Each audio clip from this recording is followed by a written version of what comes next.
What is up, dudes, lady dudes? Welcome back to JustNutz, guys. And today we're doing a little video, kind of a little guide to help you figure out what kind of deck you should be playing, or to help you figure out what kind of deck you can play. Can, should, want, all those things. Because it can be tough. It can be really kind of intimidating to go into a game like this and try and figure all that stuff out, because you see something you think is cool, you invest a lot of money into it, then you turn around, you realize it wasn't the deck for you. So to help avoid that, this is a little guide to help you kind of figure out easier, at least.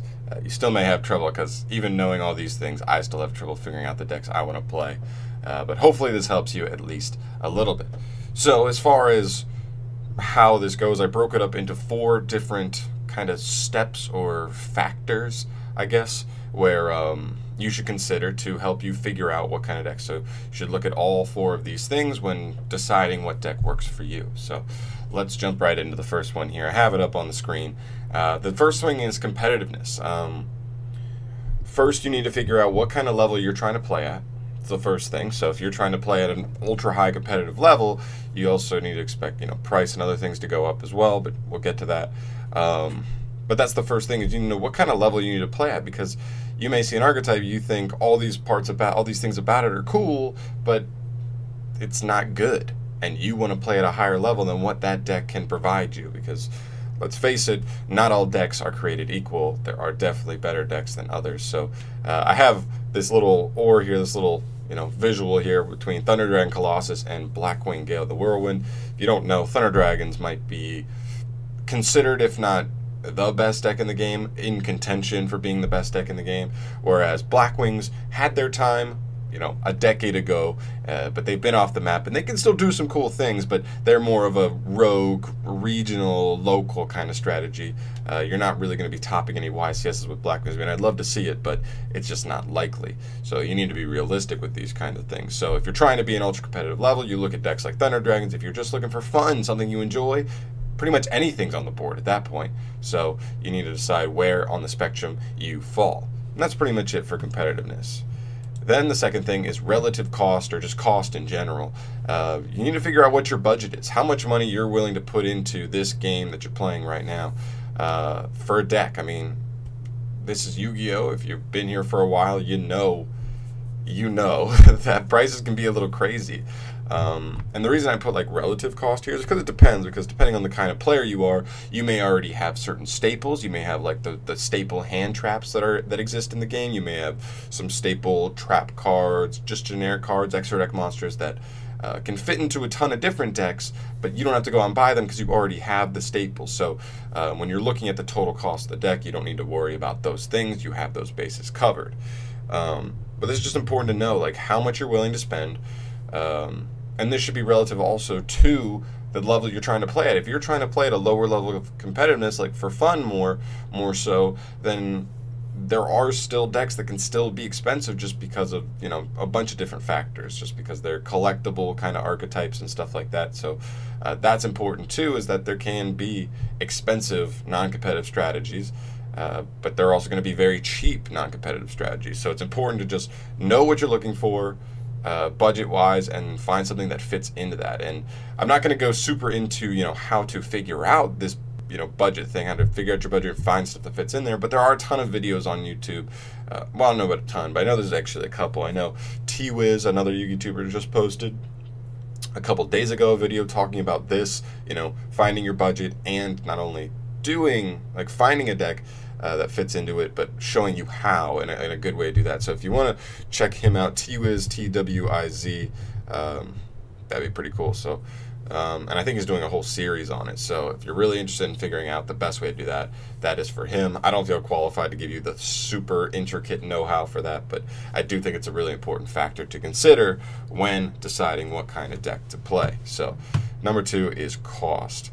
There. Then we move to number 3, which is play style. This is another really important one, because this I know happened to me a lot during the past year, because last year, I guess maybe almost December 2017, I got back into the game. I didn't really know much about the competitive scene, but I was super excited. There were a bunch of new archetypes that I hadn't seen in so long, and at all, even seen for the first time. So I went out and ended up getting a bunch of decks, but I didn't know how they played. I was just more interested in, I just think they're cool, exciting, and I play them, and then I just end up figuring out that it just didn't fit with my play style. It didn't work for me. It didn't feel like me, and I ended up just falling off those decks, not really interested in them anymore, and I, straight up probably wasted a good amount of money just on decks that I didn't even end up liking.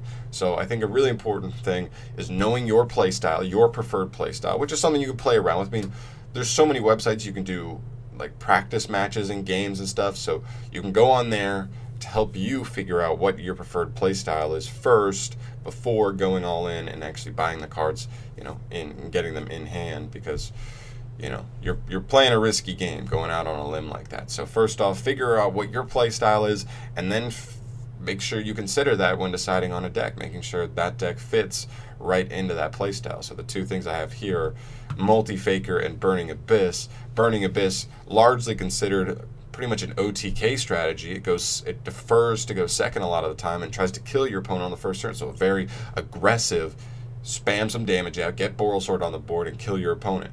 Very aggressive strategy. And then you have strategies like Altergeist, which is a very, not lax, but not reserved, but control-y, stunny kind of strategy, much, much slower, and you just kind of wear your opponent down. You don't let them play the way they want to by stunning them with trap cards, and then eventually you out-resource them in the end. So almost complete opposites in that facet, and there are tons of in-between, so it's just up to you to figure out where those decks land, and if it is close to your play style. So play style is number 3. And then we move to the last factor here, and this is not a factor for everyone. That's why I put it last, because I feel like the first 3 are the most important, but this one, I feel for certain people can be super important, but not for everybody. I know not everybody, when you're super into the competitive game, you worry less about stuff like this, artwork, the aesthetic of the certain archetype. So artwork is a huge part of Yu-Gi-Oh! It's part of why Yu-Gi-Oh! Is so big, is because the artwork is so well done and looks so good.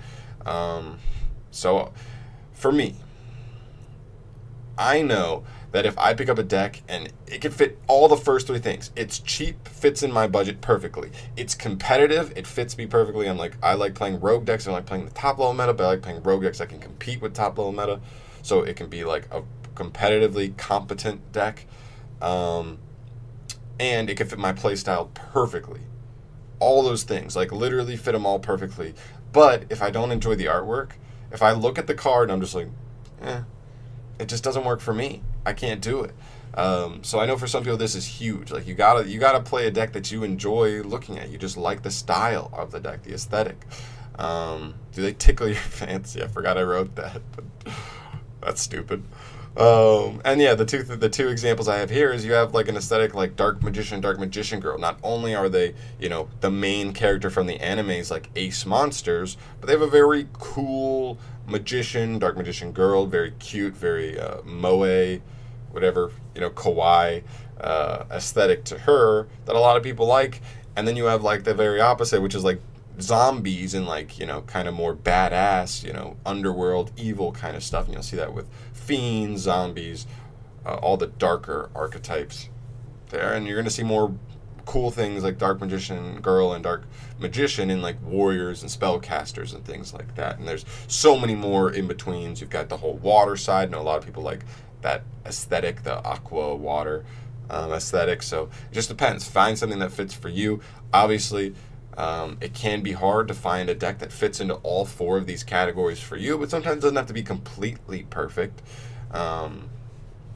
You know what I mean? Like maybe your budget is one thing and maybe it just goes slightly over your budget, and then the playstyle is close, maybe not exactly the playstyle you like, but it's close enough where you still enjoy that, but it fits into all the other categories. Sometimes there's going to be a little acceptance in that it's not going to fit perfectly, but there are also a ton of archetypes, so you're probably going to be able to find something that fits into all these, at least closely.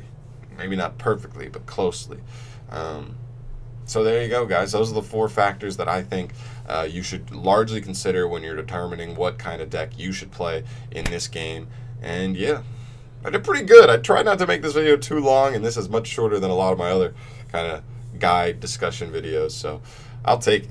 Guys, if you enjoyed this video and you want to see more stuff like this from me in the future, go ahead and subscribe to the channel. Trying to grow, trying to do the thing, whatever, if I can. And I'll see you in the next one. Thank you so much for watching, guys. Peace.